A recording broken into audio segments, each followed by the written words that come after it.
I hate theater. Well, it's so disappointing, isn't it? You know what I do when I'm sitting in a darkened theater waiting for the show to begin? I pray. Oh, dear God, please let it be a good show. And let it be short. Oh, Lord in heaven, please. 2 hours is fine. 3 hours is too much. And keep the actors out of the audience. God, I didn't pay good money just to have the fourth wall come crashing down around my ears. I just want a show. And a few good songs that'll take me away.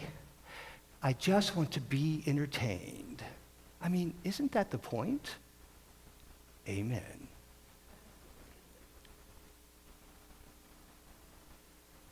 You know, there was a time when people sat in darkened theaters and thought to themselves, what do George and Ira Gershwin have for us tonight? Or, can Cole Porter pull it off again? Can you imagine? Now it's, please, Elton John, must we continue the charade? It used to be, sitting there in the dark, you knew that when the show began, you'd be taken to another world, a world of color and music and glamour. And you'd think to yourself, my God, when are they going to bring up the lights? Oh, how things have changed. Hello, how are we today? I'm feeling a little blue myself. You know, a little anxious for no particular reason. A little sad that I should be feeling anxious at this age. You know, a little self-conscious anxiety resulting in non-specific sadness. A state that I call blue. Anyway, whenever I'm feeling this way, blue, I like to listen to my music. So I was going through my records this morning, and yes, records, and I was about to put on the original broadcast sound recording of The Music Man. Oh, I had a craving for a young Ronnie Howard. But then I said, no, let's have a treat. Let's disappear for a while into the decadent world of the 1920s, when the champagne flowed while the caviar chilled and all the world was a party, for the wealthy anyway. So I dug about, and what did I find but one of my favorite shows, Gable and Stein's The Drowsy Chaperone. Remember? Music by Julie Gable, lyrics by Sidney Stein. It's a 2-record set, remastered from the original recording made in 1928. It's the full story with the original cast, including Beatrice Stockwell as the chaperone. Isn't she elegant? And this was a full 15 years before she became Dame Beatrice Stockwell. Can you believe it? Let me read to you what it says on the back. It says, mix-ups, mayhem, and a gay wedding. Well, the term gay wedding has a different meaning now, but back then it just meant fun. And that's what this show is. It's fun. So would you allow me to play the record for you now? Oh, I was hoping you'd say yes.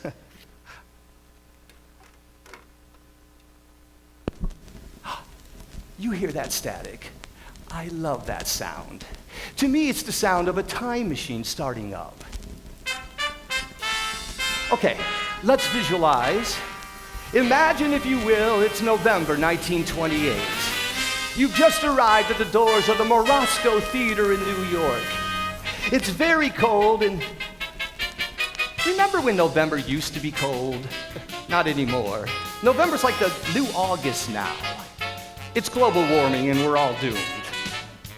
Anyway, it's very cold, and there's a hard gray sleet falling from the sky, but you don't care because you're going to see a Broadway show. Listen. Wasn't that wonderful? It helps if you close your eyes.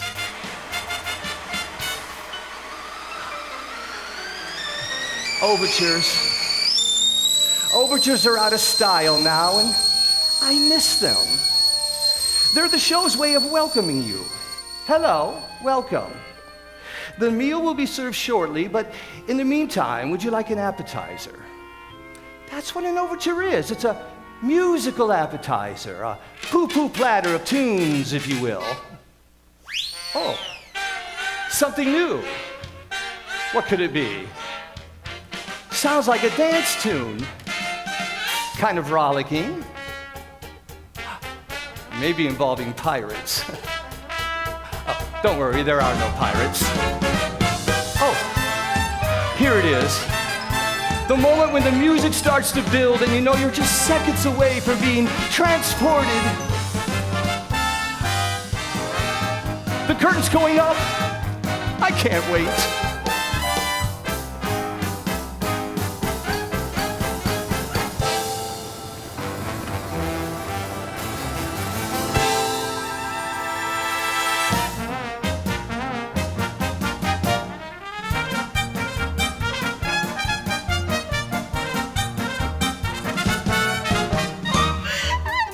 Yes, madam. How do I look? You look radiant, Mrs. Tottendale. Oh, how I do love this dress so. It never goes out of style. It's a miracle, madam. My dress, my fancy dress. I don't know why I'm wearing it, I must confess. My dress, I love my dress. Would someone tell me why I put it on? Yes, yes! Your dress, your fancy dress. 'Tis such a pleasure airing it, restitching and repairing it. God bless your dress, it's one fine dress. And I will tell you why you put it on. Wedding bells will ring, wedding bells will chime. Madam, you're the hostess and it's happy wedding time. Wedding bells will ding, wedding bells will dong. Wedding bells will ding-a-ling and we will ding along. Your dress, your fancy dress. We're very, very glad you put it on. Wedding guests have come. Wedding guests are here. Wedding guests are at the door and soon they will appear.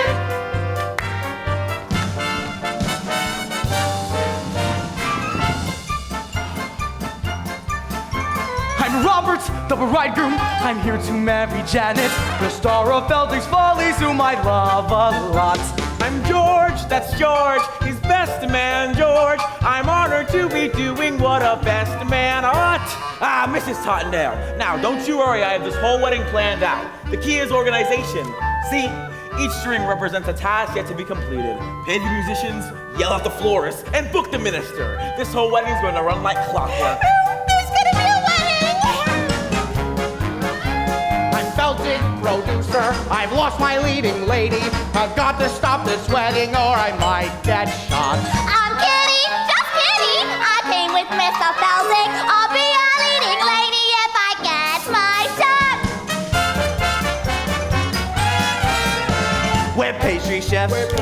We cross our hearts. We're pastry chefs. So bakery. A bakery is what we've got. Adolfo, my name it is Adolfo. I am the king of romance, so I kiss a lot. You are the king of romance, so you kiss a lot. Wedding bells will ring, wedding bells will chime. Wedding bells will celebrate a happy wedding time. Someone hasn't come, someone isn't here. Where is Janet Vandergraff and when will she appear?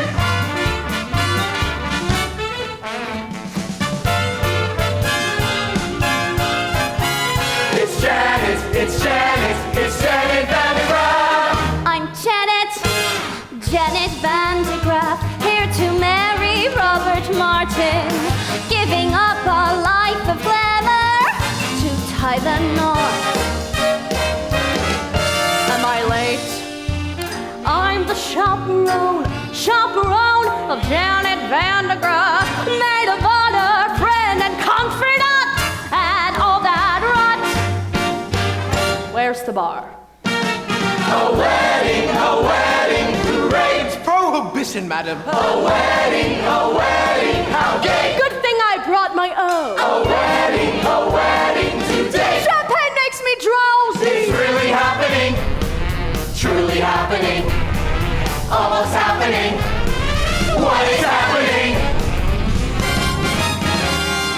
I'm Trix, the aviator. aviatrix, queen of the sky.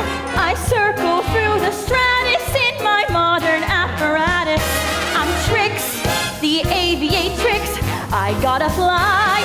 I'll see you when they tie the knot. A wedding to break. Ding-a-ling. A wedding. Well, there you have it. All the guests have arrived. We have a bride giving up the stage for love, her debonair bridegroom, a harried producer, jovial gangsters posing as pastry chefs, a flaky Corinne, a Latin Lothario, and an aviatrix, which we now call lesbian. And of course, my favorite character, the Drowsy Chaperone. What more do you need for an evening's entertainment?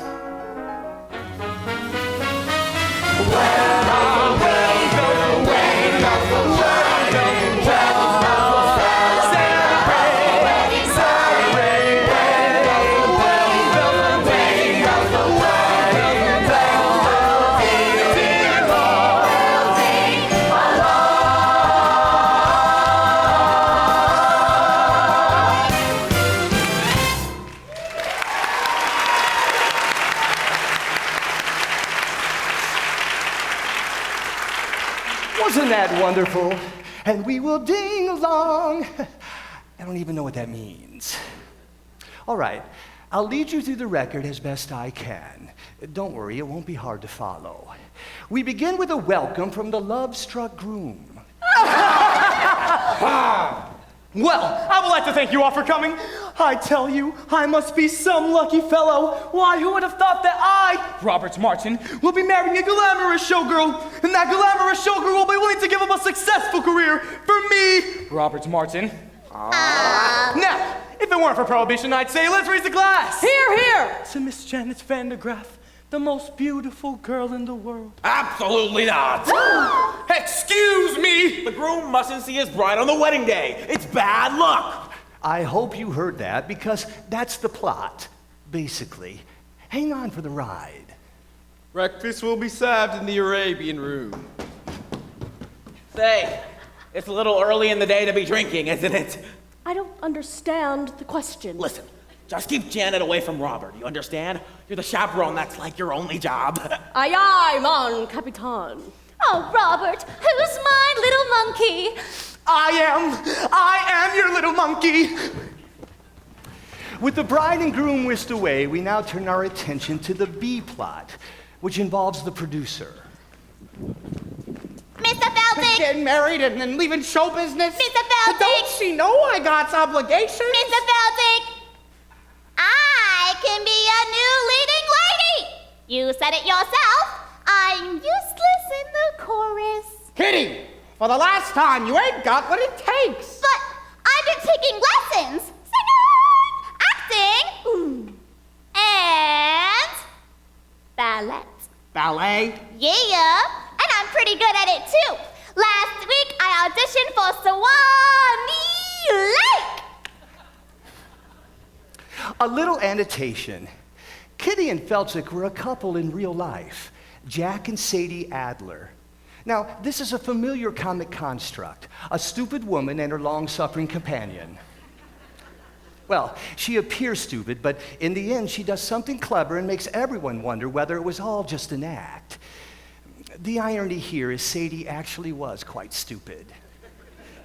Jack had to explain all the jokes to her, apparently. But still, she had a wonderful career on the stage.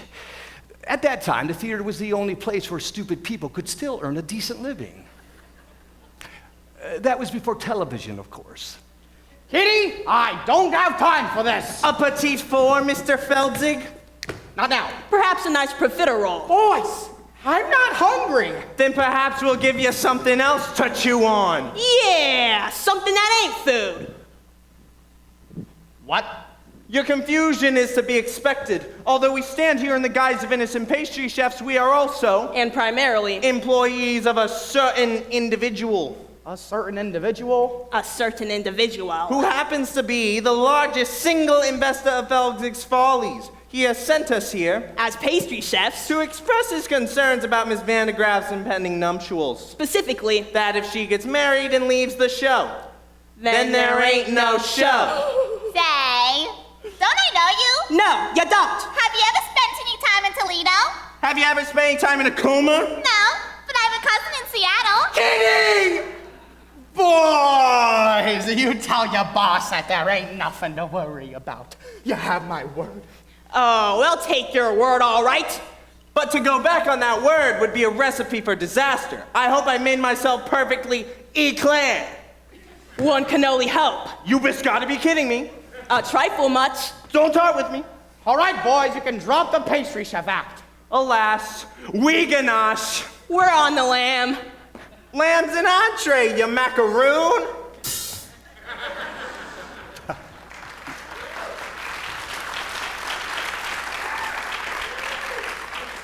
The gangsters were played by interchangeable vaudeville duo, the Tall Brothers, John and Peter Tall. They were renamed at Ellis Island by a sarcastic immigration official. Now, they're an early example of the typical Broadway gangster, full of wordplay and stylized movements, not very intimidating. Unless you find dancers intimidating, which I do, but for reasons that would not be appropriate to this situation. We'll leave the matter in your hands, Mr. Feldzig. In the meantime, feel free to browse the dessert carousel. Try the Toledo surprise. It's to die for! Holy cats, Mr. Feldzig! They're gangsters. Very perceptive. Now go powder your face! Oh, I have got to stop this wedding! But how? Oh, Lord in heaven, how? How?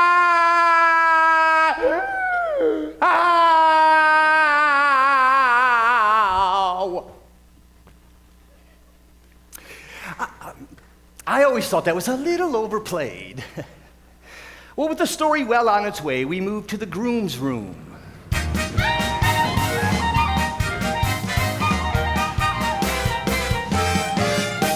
Hey there, handsome. Show me those pearly whites. Now, the groom was played by the dashing Percy Hyman. He started out as the Albright toothpaste man. His fabulous smile adorned every tube.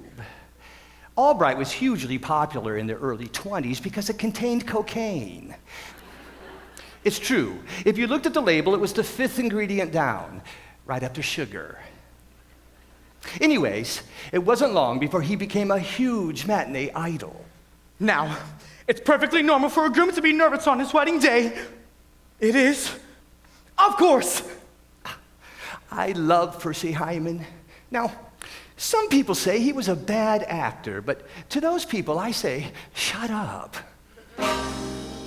Hey there, Mr. Mirror Man, shaking and a-quaking, trembling like them fraidy cats do. Something big be bothering you. You know what you got? Cold feet, brother, you've got cold feet.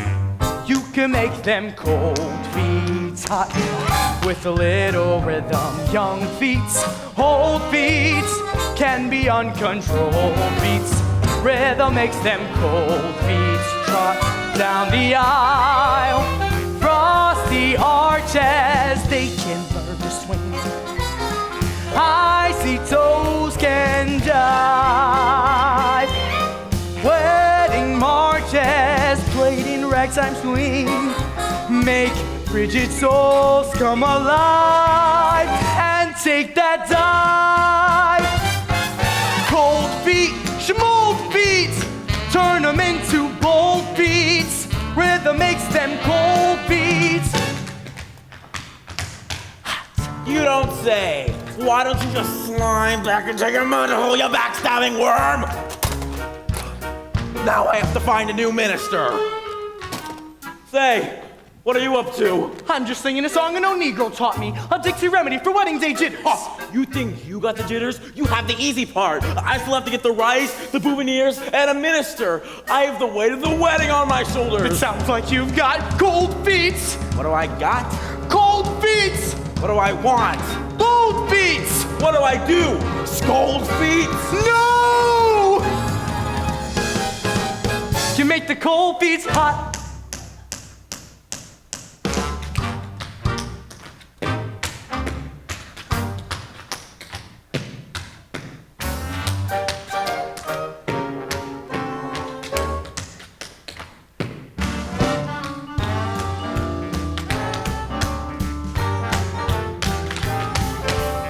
George, you're dancing! I am. I am.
Five, six, seven, eight. Cold beats, turn 'em into cold beats. Rhythm makes them cold beats hot.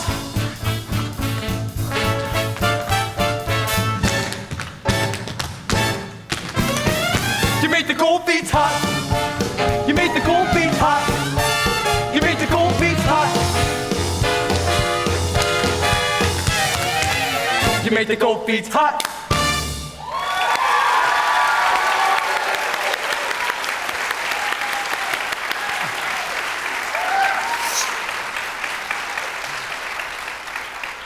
Percy Hyman was a wonderful performer.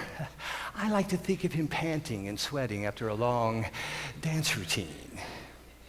He's still alive, you know. I saw him recently on the news celebrating his 100th birthday. To say that the passing years had taken a toll on him would be a grotesque understatement. They wheeled him on, and he had that wide-eyed expression of pained confusion that God reserves for the very, very old on their birthdays. You know, the one that says, "Who are you? Who am I? And why is this cake on fire?" You know what I'm talking about. All right. That's enough of that. Dancing around like a fool. I'm sorry, George. I was just trying to calm my nerves. It is my wedding day after all. Well, you could have snapped an ankle. Tap dancing's too dangerous. Say, why don't you out for a skate instead? That's what I do when I like to blow off some steam. George, what would I do without you? Wait a minute. What was I thinking? Oh, no. You can't go out like that, my friend. You might see Janet. Here, put on this blindfold. George, you think of everything. Just looking out for you, my boy. This way. And no more tap dancing.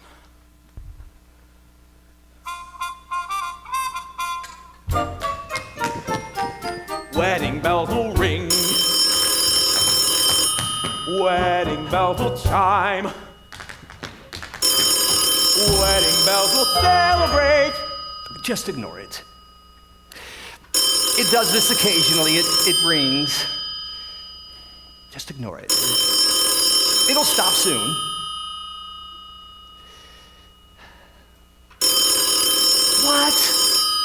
What do you want?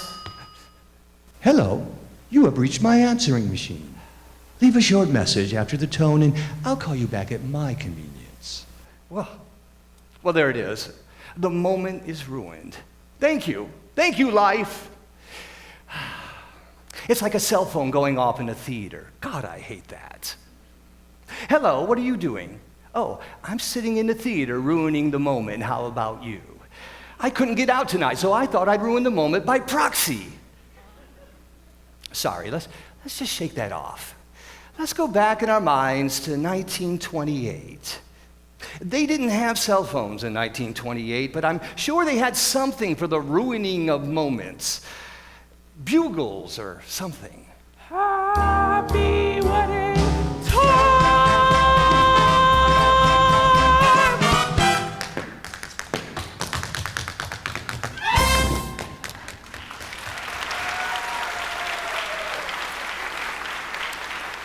Well, as the scene shifts, we find the bride, the glamorous Janet Van de Graaff, entertaining reporters' questions as she lounges by the pool.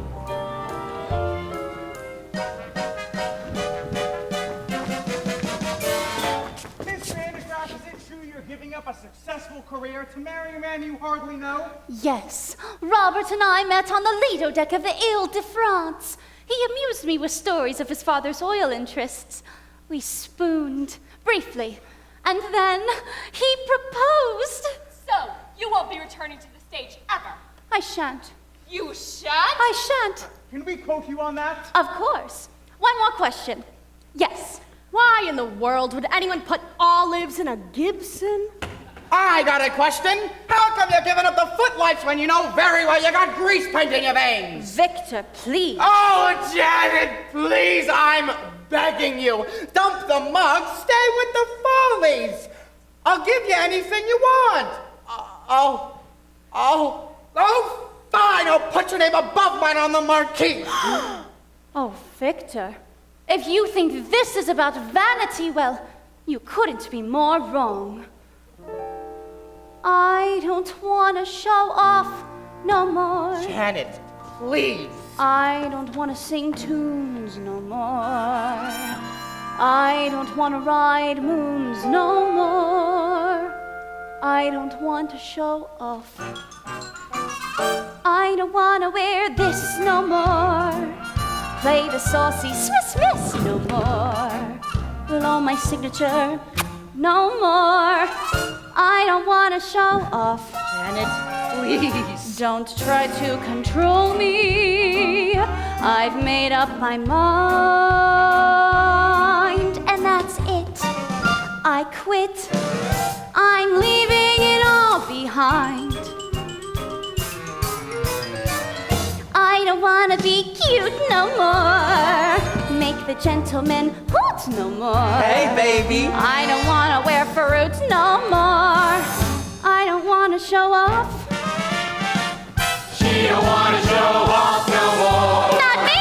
Read her name in the news no more. Page 3. Get the glowing reviews no more. Gee, I don't want to show off. She don't want to show off. I don't want to show off. She don't want to show off no more. Off no more. Not me! Whee!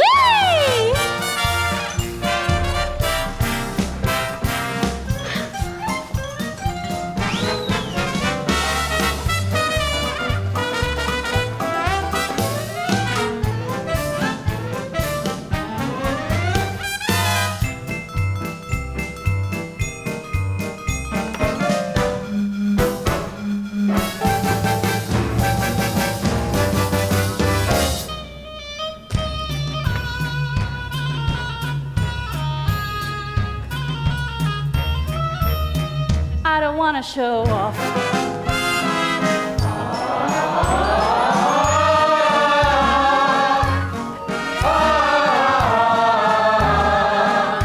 She don't want to show off, don't want to show off no more.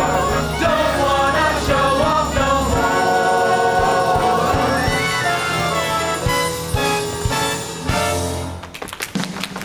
Please, no more attention. I've counted to 10. And I'm through. Farewell. Adieu. Been swell. You'll never see this. Farewell. Been swell. You'll never see this. Never see this. Never see that. Never see these again.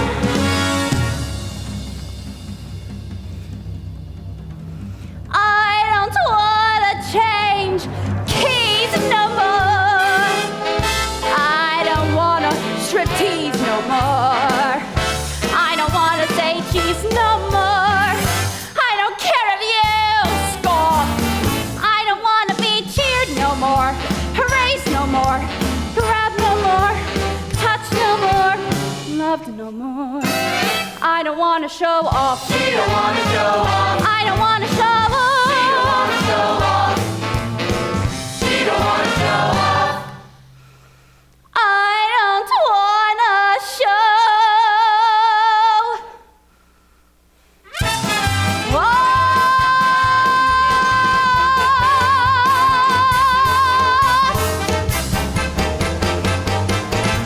No more.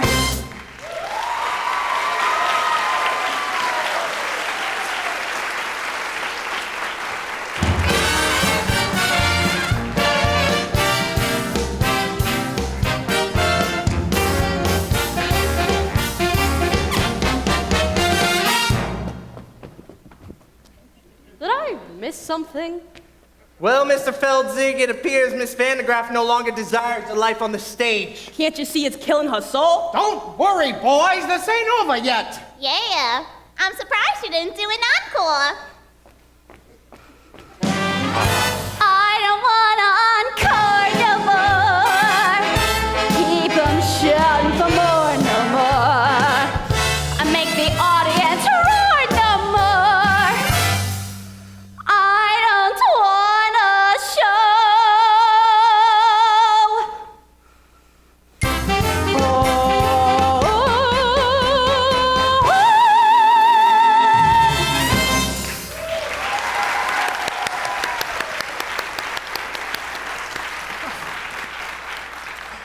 That was Jane Roberts as the bride. She was the Oops girl. Remember? Surely you remember the Oops girl. Don't you people read?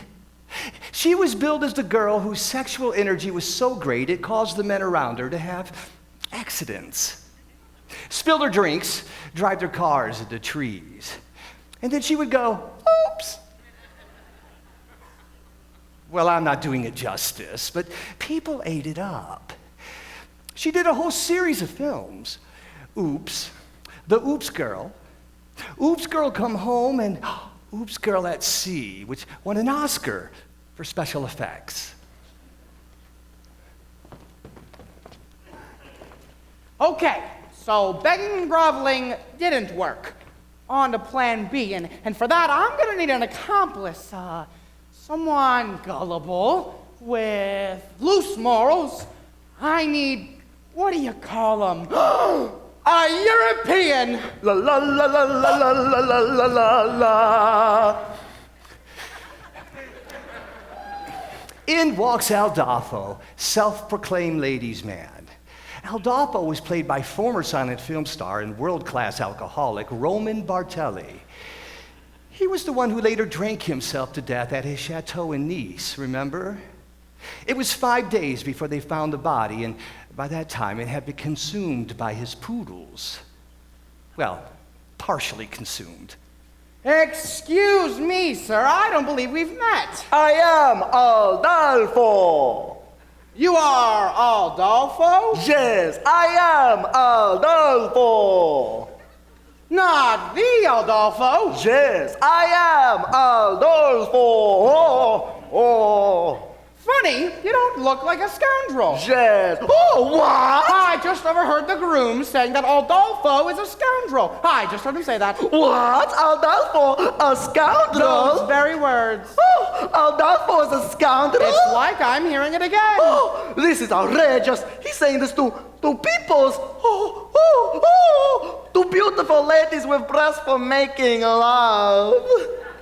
Well, I must. You must take matters into your own hands. Yes, I must take this groom into my hands and kill him. Yes. No. Huh? Don't kill him. Just hurt him enough so that he can't get married. Show me to this groom. Wait. What? What kind of man is this groom? Well... Is he a big man? a burly fellow. Well, he's big on the outside.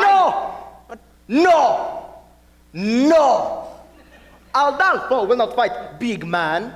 Small, pale, wheezy little dwarf people that Adolfo can punt far away. But no big man. So you're a lover, not a fighter? Yes, Adolfo is a lover of beautiful ladies. Some say I am the king of romance.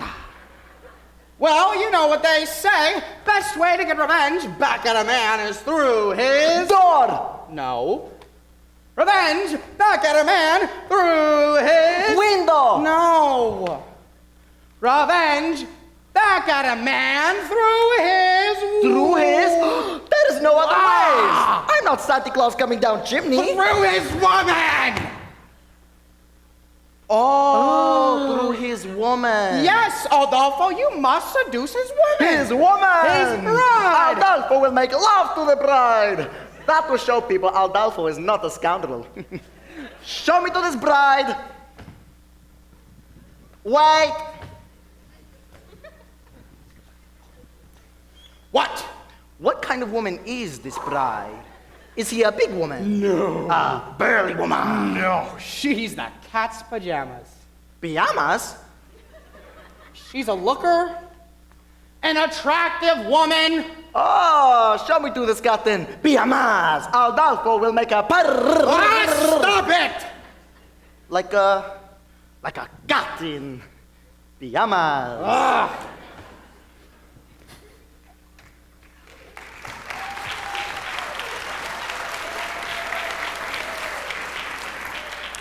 Roman Bartelli chewing the scenery. You certainly couldn't get away with a performance like that nowadays, could you? Mature, contemporary audiences are far too sophisticated to enjoy broad racial stereotypes on the stage. So we've banished them to Disney. Let the children sort it out.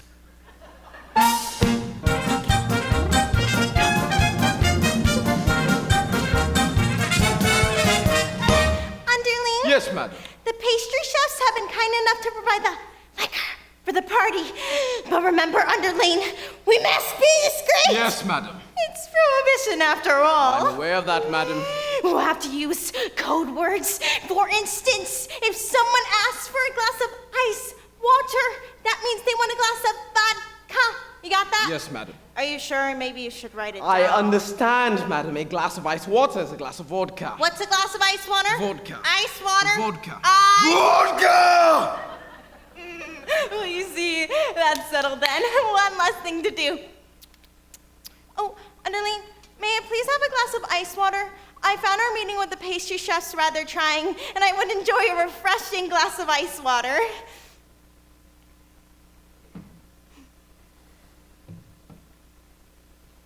Your ice water, madam. That's pure rocky, you poop! I hate this scene. Now I do need a glass of ice water. A glass of ice water, madam. Yes, ice water. Are you going deaf? With that I were. You can see where this is going, can't you? It's really just a series of spit takes. Your ice water, madam.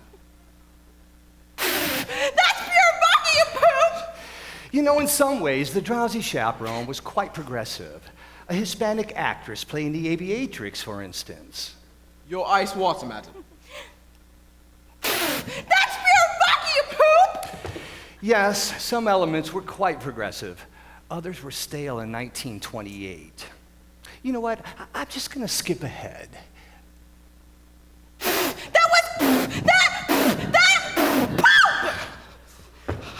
are you going? To find some lime juice, madam. Lime juice, for heaven's sakes, why? I'm going to wring out my eyebrows and make myself a gimlet.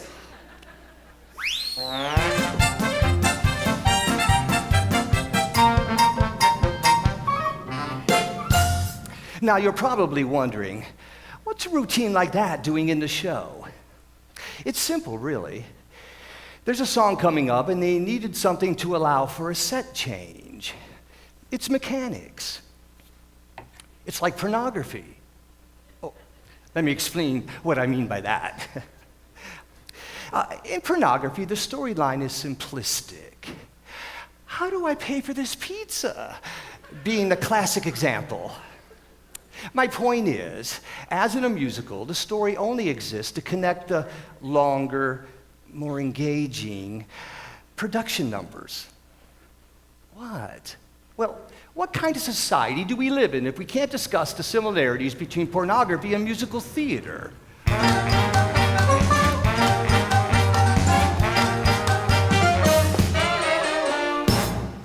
In a few hours, I'm going to be Mrs. Robert Martin.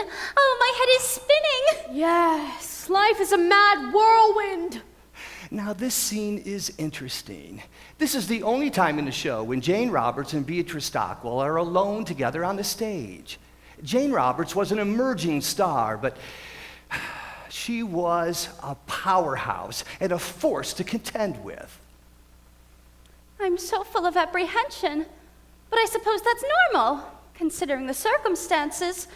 Have you ever been married, chaperone? No, I drink for pleasure, not out of necessity. Your ice water, madam.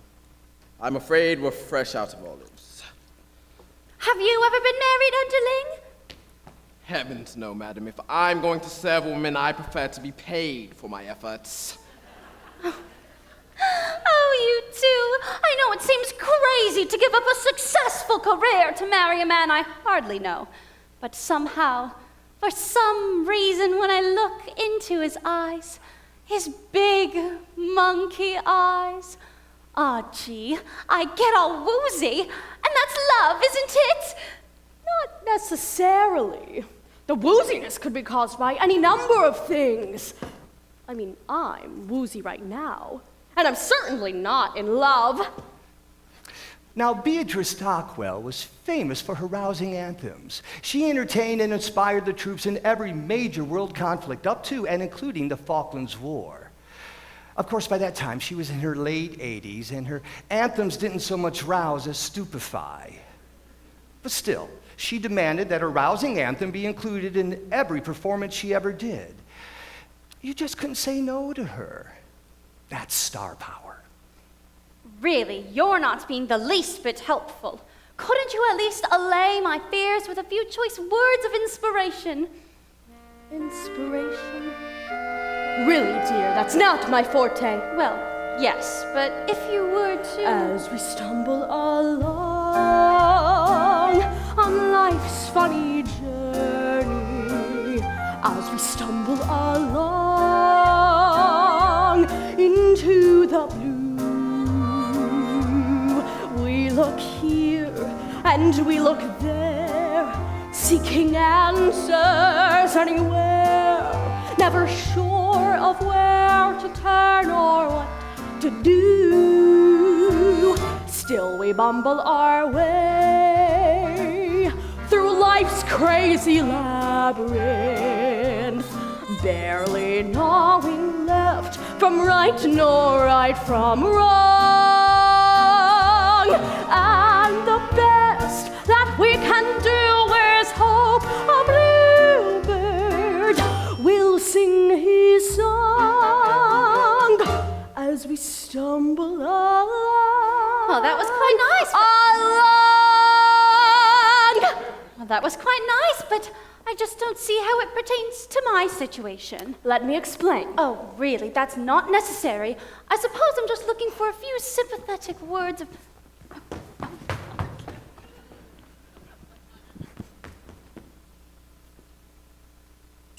It's a dismal little world in which we live. It can bore you till you've nothing left to give. 7 overrated wonders, 7 underwhelming seas, 6 excruciating continents, Antarctica, oh please. Antarctica, oh please. Still you mustn't let it lick you, this planet, oh so bland. Keep your eyeball on the highball in your hand as we stumble along across life's crowded dance floors, as we push and we shove, we live and we learn. finally leave the bar and we see that morning star, we pull our bootstraps up and homeward turn. Then we stumble away through dawn's blinding sunbeams, barely knowing right from right nor left from wrong. But as long as we can hear that little bluebird, there'll be a song as we stumble along, as we stumble, bumble, fumble, plumble, as we stumble.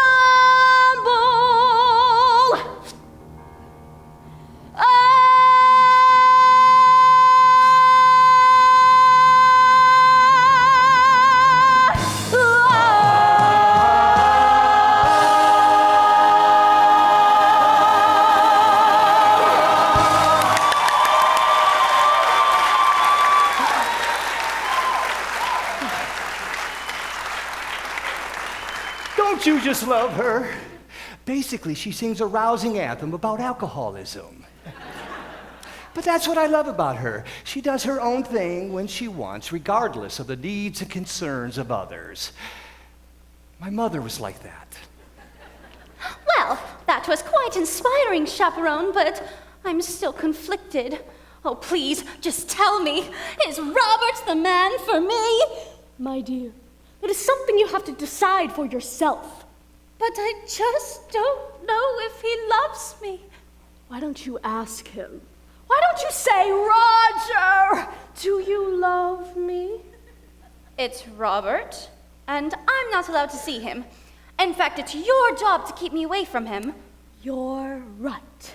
And I take the responsibility very seriously.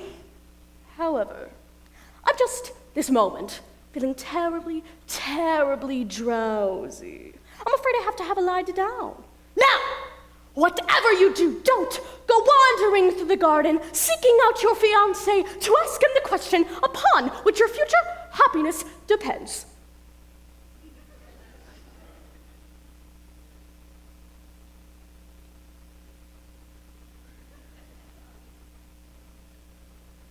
Oh, thank you, Chaperone. I just have to know if he loves me. Such a skinny little fool. Still, I envy her. When will love come crashing through my door? La la la la la la la la la la la.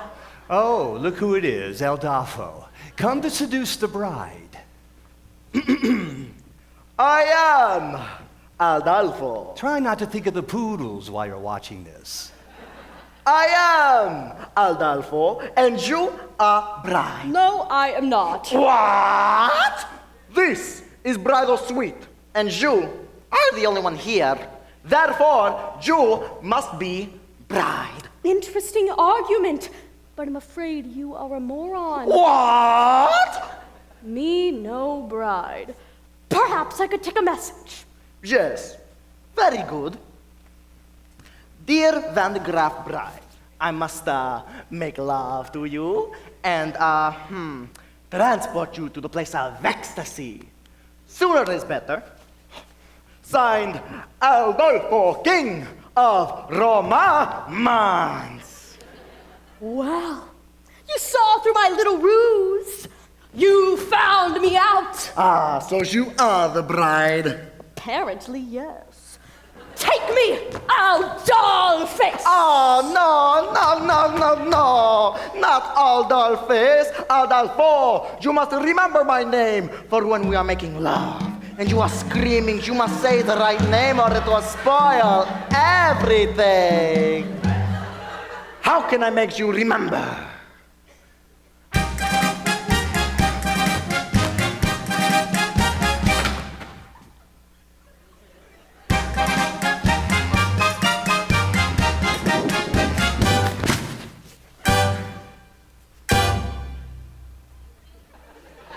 I'm sure that you have heard the name Adolfo, a ladies' man who wins acclaim, Adolfo. Well, lovely miss, I am the same Adolfo. I introduce myself, I am Adolfo. Nice to meet you. Shall we? Not so fast! So just in case you didn't hear, Adolfo, I'll try to make it very clear, Adolfo. The lovely ladies always cheer, Adolfo. When I repeat myself, I am Adolfo. Understood! I can sing it high. Adolfo! I can sing it low. Adolfo! I can sing it very fast. Adolfo! I can sing it very slowly. I do it now, but it will take hours.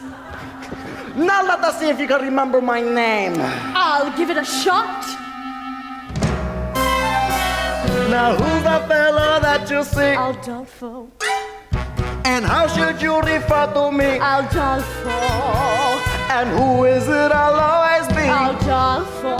Now sing it proudly. You are Adolfo. Now let me spell it out for you. For all you lovely ladies that aren't here for some reason, because maybe you are hard of hearing or something. I don't know. It goes.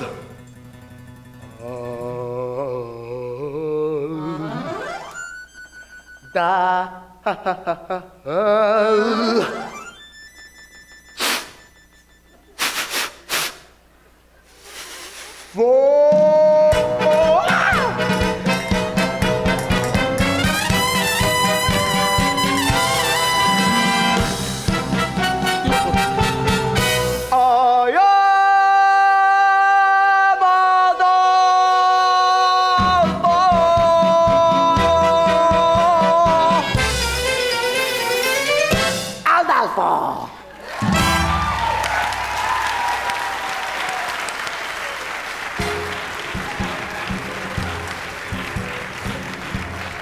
That was my mother's favorite number in the show. I think it was her secret fantasy to be swept off her feet by a Latin lover. I mean a real Latin lover, not a buffoon. But that's what musical theater's all about, right? Romantic fantasy, falling in love at the drop of a hat, spontaneous tangoing, or suddenly finding yourself in an insanely romantic setting.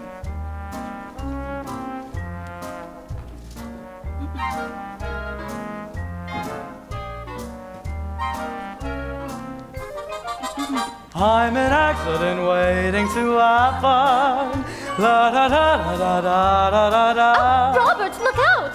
Don't worry, madam. I'm getting married today, so I have to wear a blindfold. A blindfold? I'm sorry. Who am I speaking to, anyhow? Why, it's me. I mean, Mimi.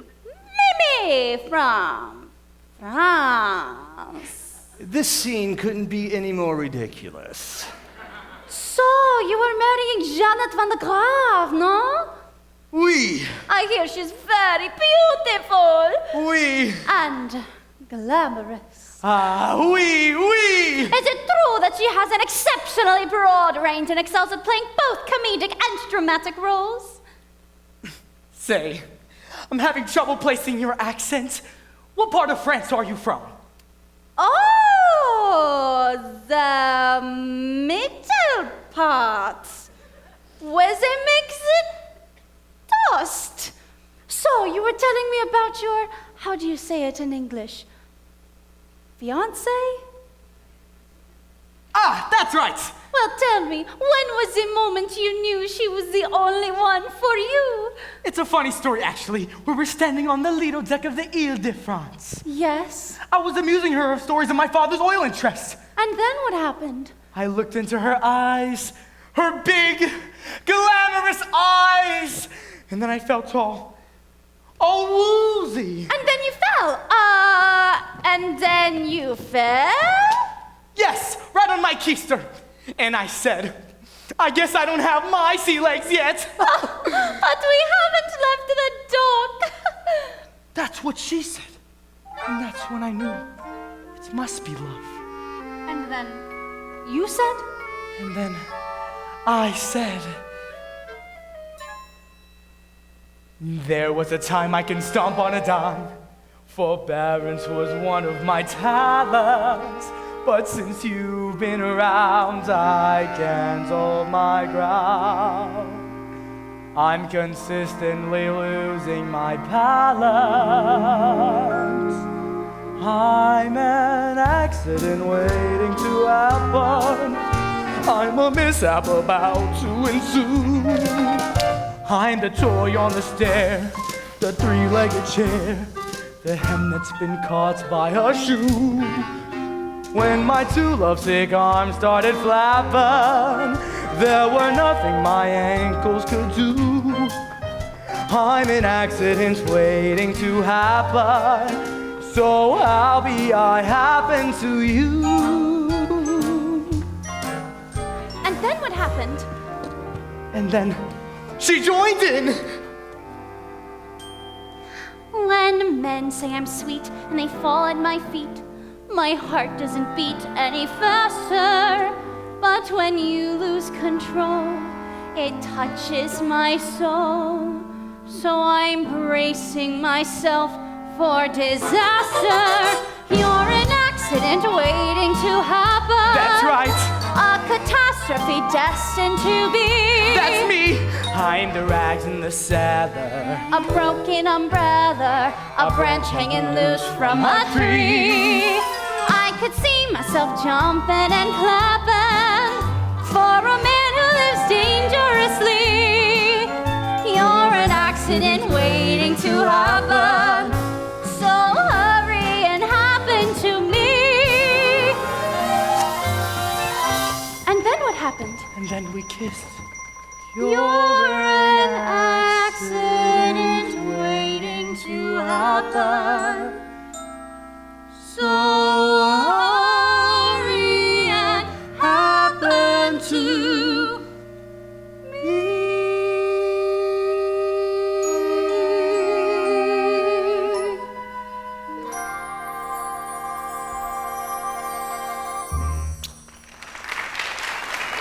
Wait. You just kissed a strange French girl on your wedding day. Oh no! What have I done?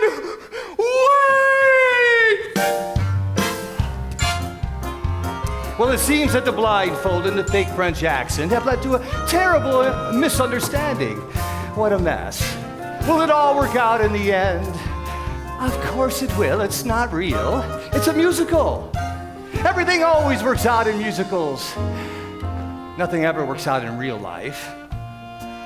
And the only people who burst into songs are the hopelessly deranged. Mr. Felton! Where's that philandering foreigner? Mr. Felton! How long does it take to seduce one bride? Mr. Felton! You don't need Janet no more! Kitty, not now! I've been working on a mind-reading act. Presenting! Kitty, the incomprehensible! Now, think of something. Oh, I'm thinking of something. Wait!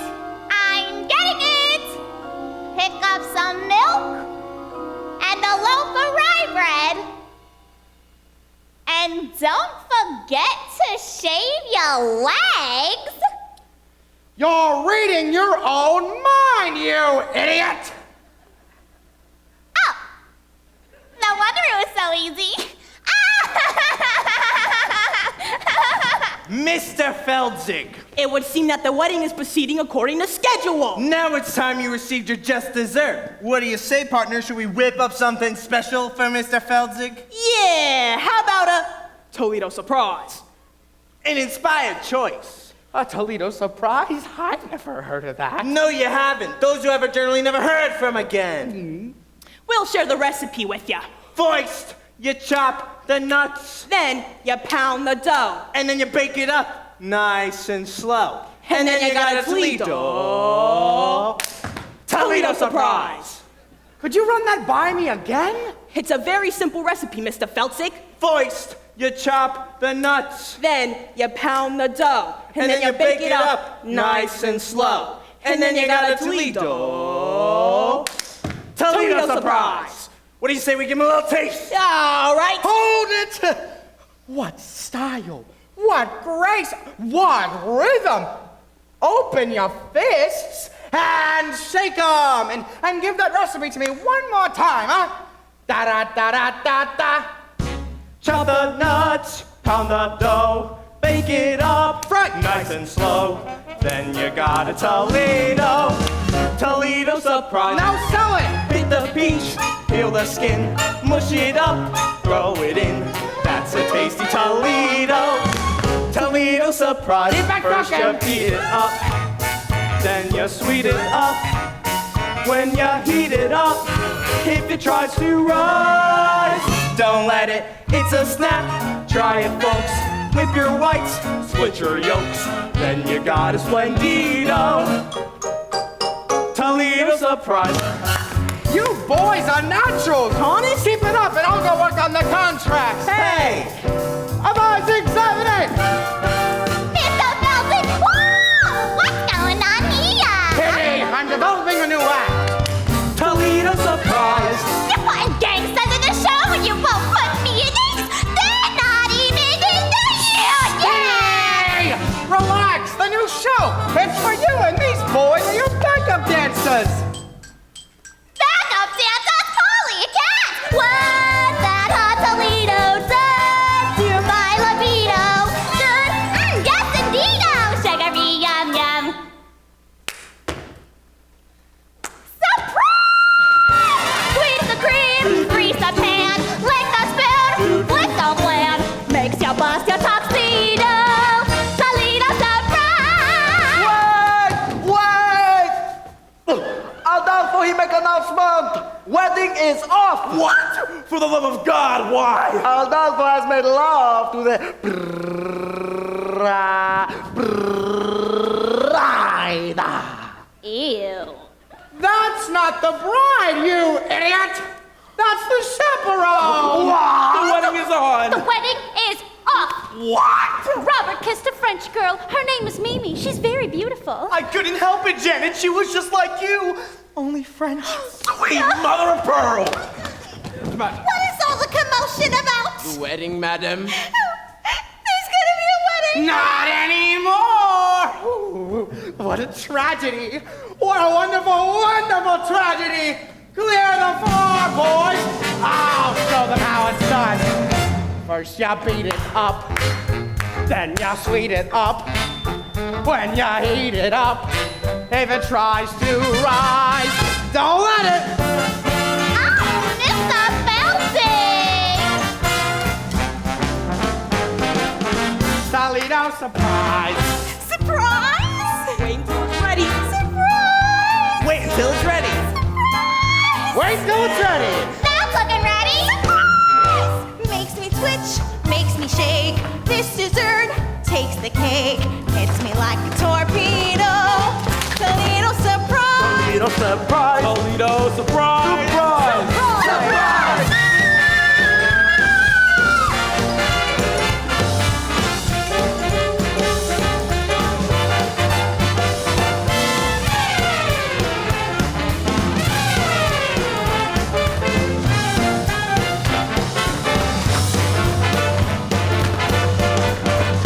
Surprise! Surprise!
we dancing?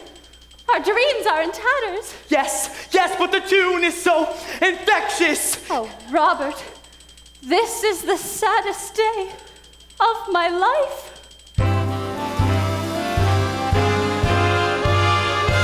Wedding bells won't ring, wedding bells won't chime. They will never celebrate their happy wedding time.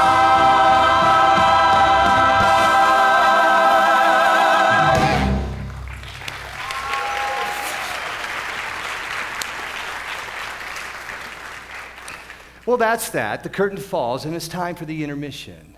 Or at least it would be if we were actually sitting in the Morrison Theater watching the Drowsy Chaperone, which, of course, we are not. I don't like intermissions. They ruin the magic, you know? They yank you back into reality. One moment you're lost in a glamorous world of music and romance, and then bang, you're surrounded by tourists. Crinkling candy wrappers and nattering about the lack of women's bathrooms.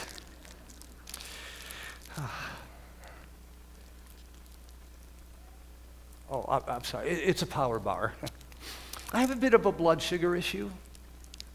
I have to eat small meals all day long or I get jittery. I know it's rude, but you wouldn't like the alternative. Believe you me.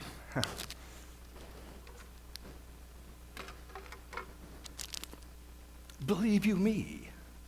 Oh, I remember my wedding day. Oh. I didn't eat breakfast, and the ceremony wasn't until 4 in the afternoon. I do. Are you surprised I was married?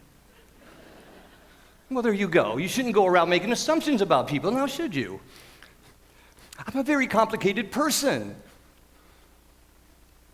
I have to go to the bathroom now. I'll be quick, I promise. And while I'm gone, you can listen to the beginning of Act 2.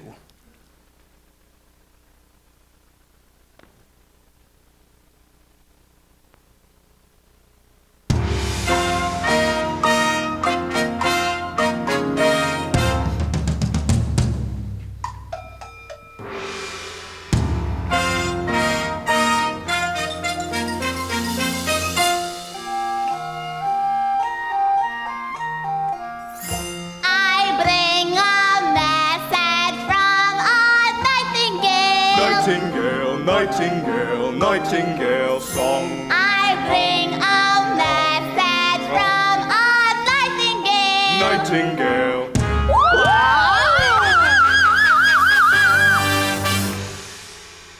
You know about Emperor and American already no see eye to eye.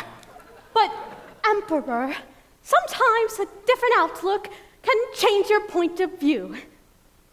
What?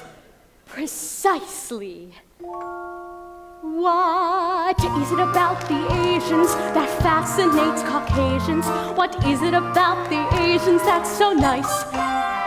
Is it the wontons, the egg rolls, the rice? Perhaps it's Buddha or Confucius and their excellent advice. What is it about Caucasians that mystifies we Asians? What is it about Caucasians that's so odd? They call a pretty lady a blonde. They have hair upon their chest and they only have one god? Impossible! Sorry. Oh. That is not from the Drowsy Chaperone.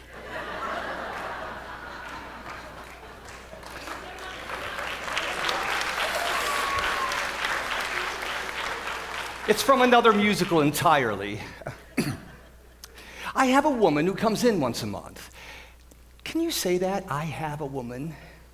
Anyway, she cleans the things I absolutely refuse to clean. She's very good, but she has an annoying habit of putting my records away and in the wrong sleeves. Even though I say, no touch records, Carmela, no touch records. I suppose if I spoke to her in complete sentences, she'd stop touching the records. Anyways, that started Act Two of another Gable and Stein show called The Enchanted Nightingale. A degrading piece of chinoiserie about an emperor who's told by a magic bird to marry his American elocutionist instead of his betrothed. And he ends up building the Great Wall of China. A slap in the face to 4,000 years of Chinese history. That was Beatrice Stockwell as the American lady. And did you happen to notice Roman Bartelli as the emperor? Yes, a man of 1,000 accents, all of them insulting. Act Two of the Drowsy Chaperone begins with a haunting lament sung by a very depressed bride. She sings it standing on her balcony, bathed in the pale blue light of a sympathetic moon, which is ridiculous because it's the middle of the day. Now, while you're listening to this, try to ignore the lyrics. I know it'll be difficult, but just block them out. They're not the best. The melody is beautiful and truly communicates the bride's state of mind, but just ignore the lyrics.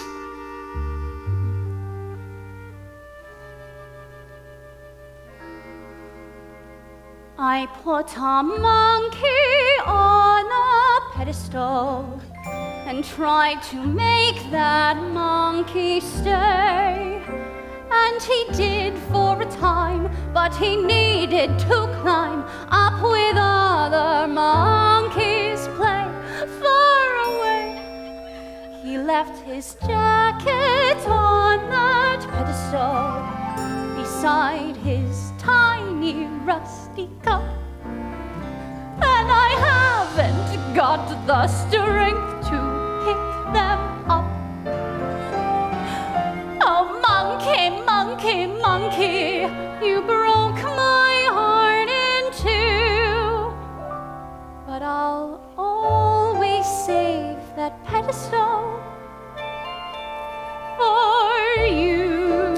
I'm just gonna pour myself a brandy. Come, my little monkey, come, my little monkey, do. The melody is so simple, it just floats in the air.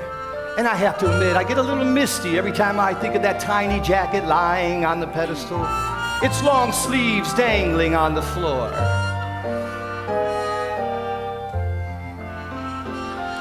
Oh, monkey, monkey, monkey, you broke my heart in two.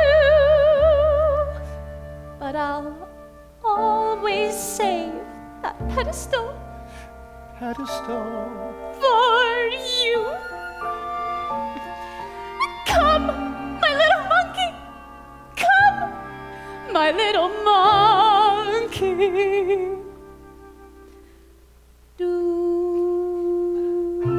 Okay, here we go. Wait. Who are you? I'm Janet Van Do you Graff. need anyone? I don't need anyone. What about the love of one man? What do I care about the love of one man when I am adored by millions? Do I need to be so gloomy? No, no, no. I could rule the world if so I chose. Sigmund Freud sends flowers to me every show. Gertrude Stein, she handed me a rose. Now she really lets go. I'm Janet Van Graff. Ain't no nail that I can't hammer. Why give up a life of glamour? Life of glamour, life of glamour. No! Monkey, monkey, I love this part. monkey, monkey. Monkey, monkey, monkey. I'm an accident waiting to happen. monkey, I don't want to show off no more. Monkey, monkey. I don't want to spread mirth no more. Monkey, monkey. Be the greatest on earth no more. I don't wanna, I wanna, I don't wanna, I wanna, I don't, I do, I don't, I do. I don't wanna show off. Janet, stay up on the stage. Janet, millions want to see you shine. And I think sure, Janet, future is secure. Janet, millions will do just fine. But any future I could ever care to shape includes just 1, 2 time and cad who derives me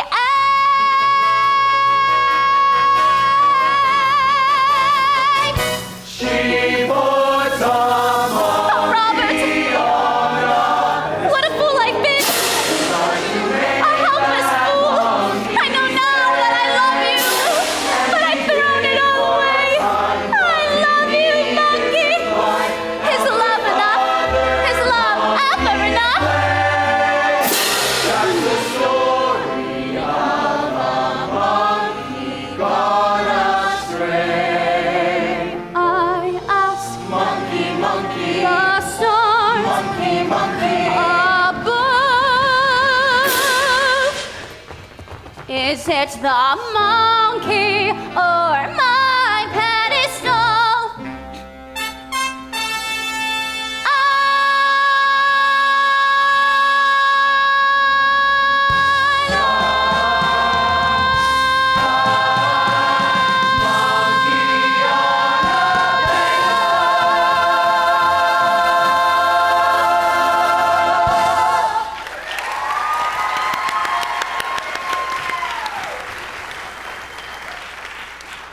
I just love that number. It has everything. A little Bugsby Berkeley, a little Jane Goodall. But that's what I love about musicals in general. When the characters in crisis, they sing and dance, which is much more interesting than just whining about it. But that's the glory of musical theater. No! You see, this is what I'm talking about. This is life. You manage to be happy for 5 seconds and something just starts ringing.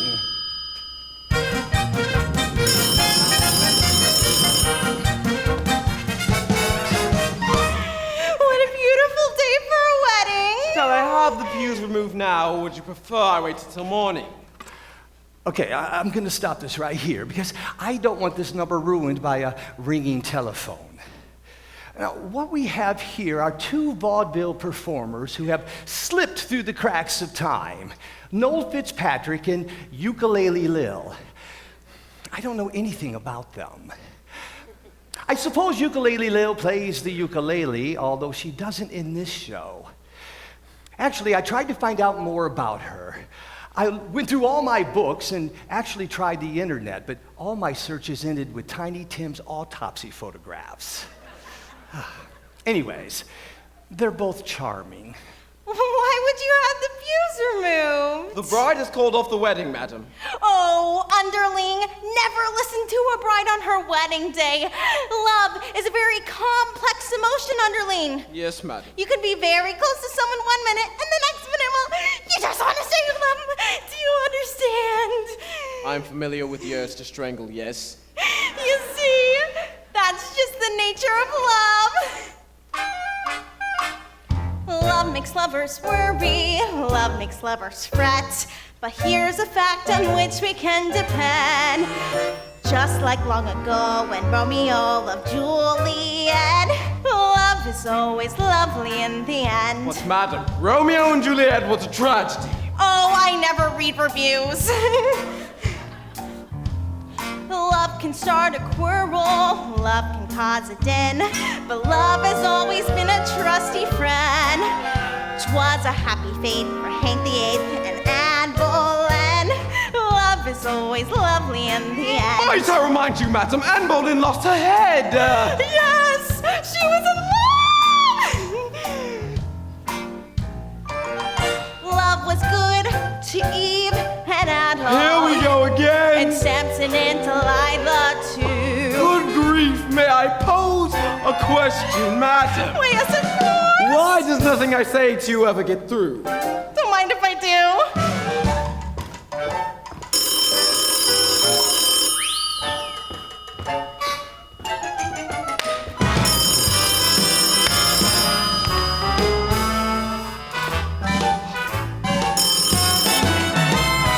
Love is always lovely in the end. Oh, I found that rather taxing, madam. Excuse me while I pour myself a glass of ice water.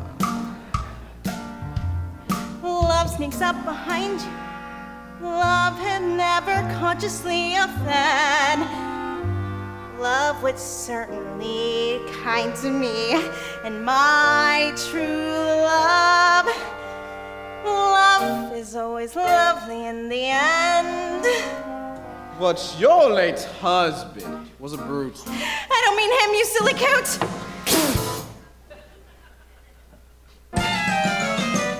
Love is always lovely. Lovely, lovely, lovely. Love is always lovely in the end. Love is always lovely in the end.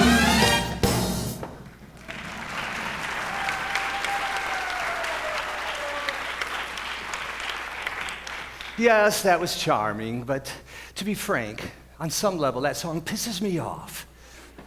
Now, I'm going to say something here, and yes, I have been drinking, but I'm going to go out on a limb here and say that love is not always lovely in the end.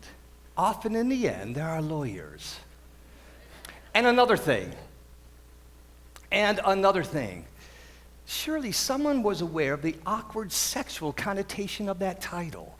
Love is always lovely in the end? I mean, is it just me? I guess what I'm saying is that song is naive and irresponsibly so. Sorry, I just felt that needed to be said for the benefit of the young people. I won't interrupt anymore. Oh, there's a moment coming up that I've become obsessed with. Oh, there you are. Oh, chaperone, I'm in a terrible state. You certainly are. You can't go to the wedding looking like that. Oh, you poor dear. Haven't you heard? The wedding's been called off. Not your wedding. Mine! Oh, that reminds me. Might I borrow your veil? You're getting married, but to whom? La la la la la la la la la la. Ah, beautiful lady with baffled expression.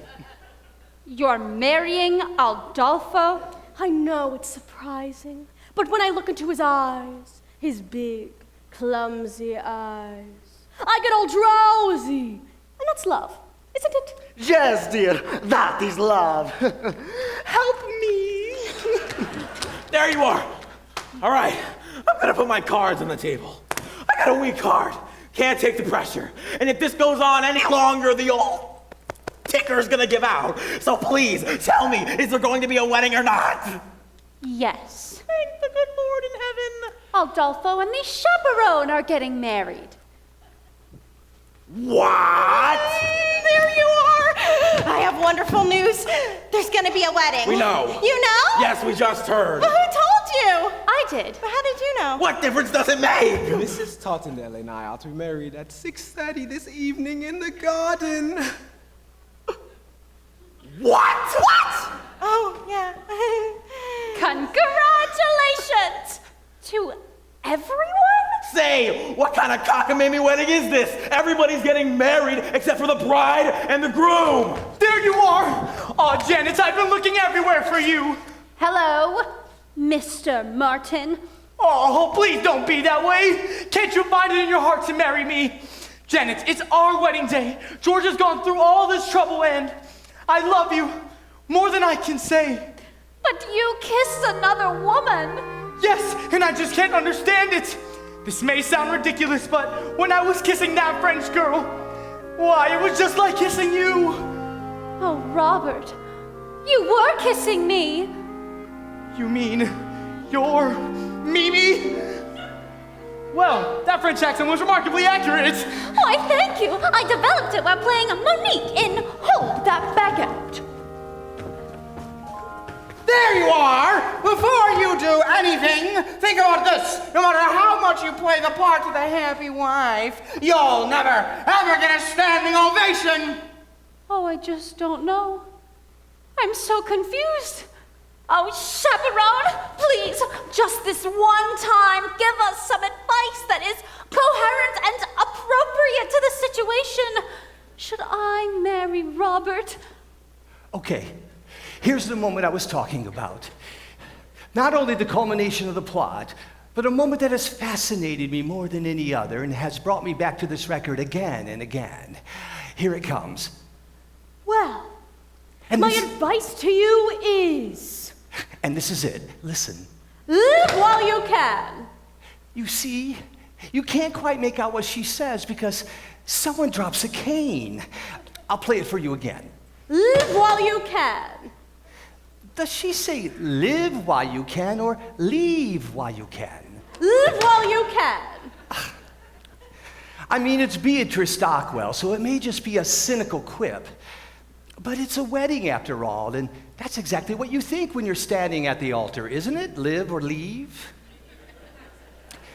And you have to live because you do love her in some way. I mean, it's not an exact science. An arrow doesn't come down out of the sky and point to the one you're supposed to be with. So one day you say it to someone.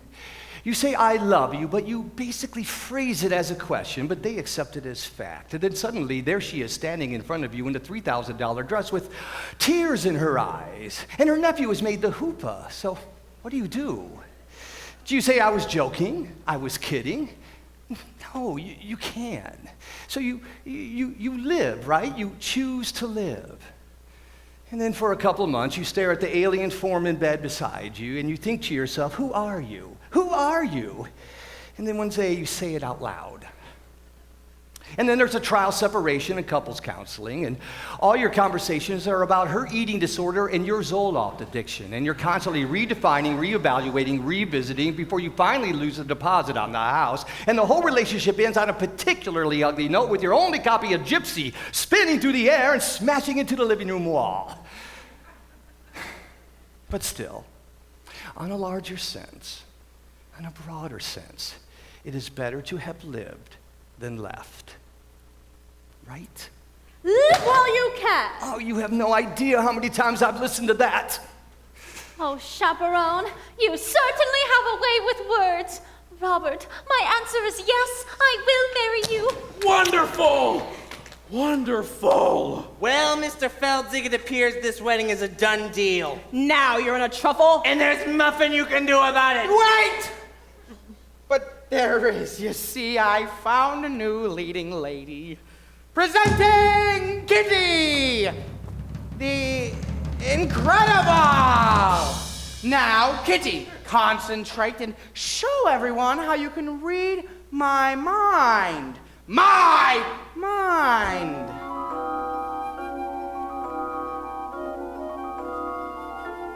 Kitty, will you marry me?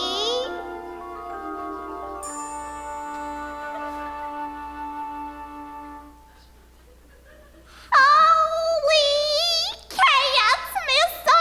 Feldzig! Yes!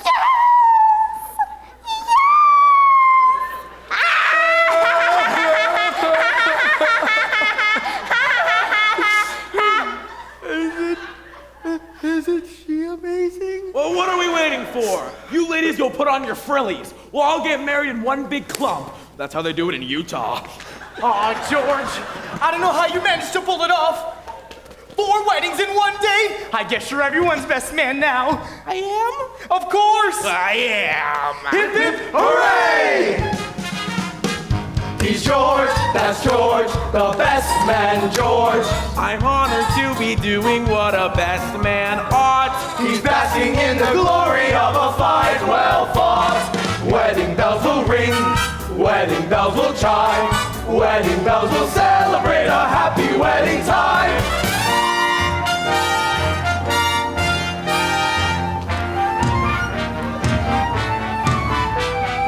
Wedding bells will celebrate a happy wedding. Minister, you may begin. Oh no, I forgot the minister.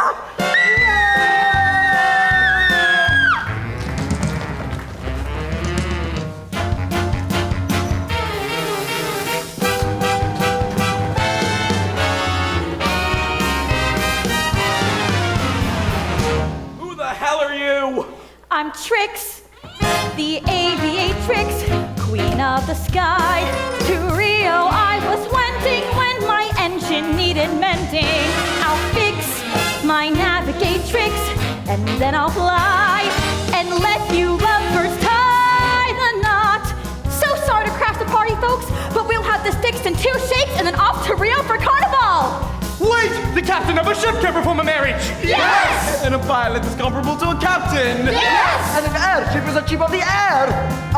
Some call it an air chip.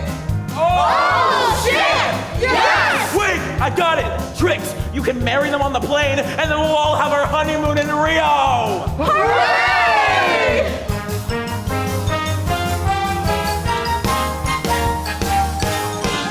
A bride and groom in a chapel may bring a tear to the eye, but what a thrill when lovebirds trill, I do in the sky. When bells are set in the meadow, the hillside. But heartbeats rush when sweethearts gush. I do in the sky. Do you? We do. Do you? We do. Do you? We do. Do you? We do. A riding broom in a chapel may bring a tear to the eye. With rainbows bending before us and clouds meandering by, one can't restrain that sweet refrain. I do in the sky. When clouds are set in a meadow, the bees and daffodils sigh. But heartbeats rush when sweethearts gush. I do in the sky. I do in the sky. Look, up ahead! Do you see it? Could it be? Yes, it's real! Hurry up, Trix, we've got some honeymooning to do. Then fly, then fly. Then fly. It's such a thrill when lovers shrill. Let's fly, and clouds Meandering by.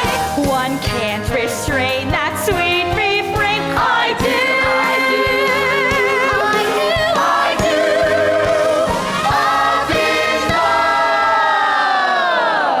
Oh, no! Oh, I can't believe it. All right, everybody stay calm. It does this occasionally. It's a horrible old apartment with terrible wiring. Oh, my, just concentrate. Just try to keep the show alive in your mind. Don't talk to anyone. I'll just go try to find the fuse box. Everybody stay quiet. It's the super. Oh, God. Hi, Hello? your lights are out. Yes. Yeah, we had to shut the power off because we're replacing the breaker panel in the basement. Yes? So we replaced it, but when we turned the power back on, the breakers in all the apartments tripped. Yes? That's what happens. It's normal. Yes? So I gotta reset your breaker. Now? It'll only take a second. All right. Because I tried calling you earlier, but there was no answer. Yeah, I'm having a little problem with the telephone. Uh-huh. All right. Here we go.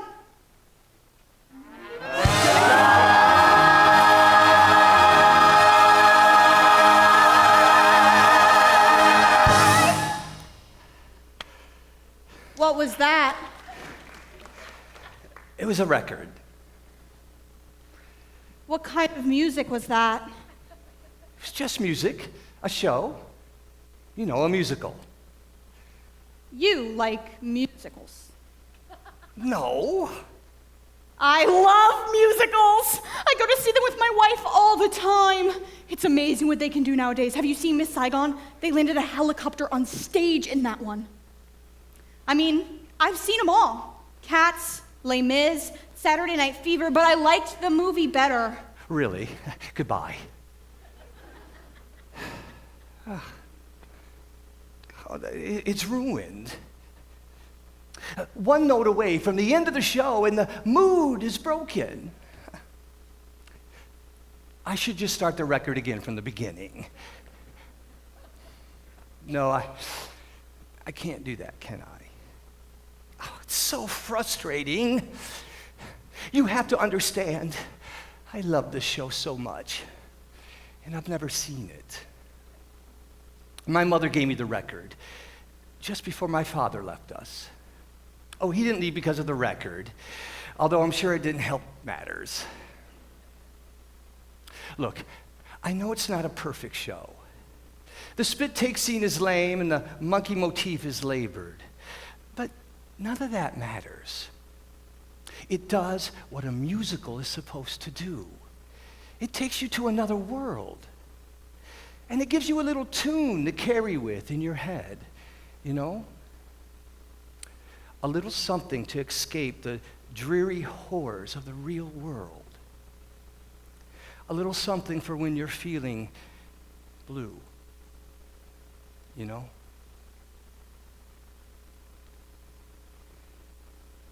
As we stumble along through life's funny journey, as we stumble along into the blue, we look here, we look there, seeking answers everywhere, never knowing where to turn or what to. I'm inactive, too happy. Still we bumble our way. I don't want to sing tunes through life's crazy Wedding bells will ring, wedding bells will chime To lead us surprise. What is right or what is wrong? And the best that we can do is hope a bluebird will sing his song as we stumble along. Still we bumble our way through life's crazy labyrinth.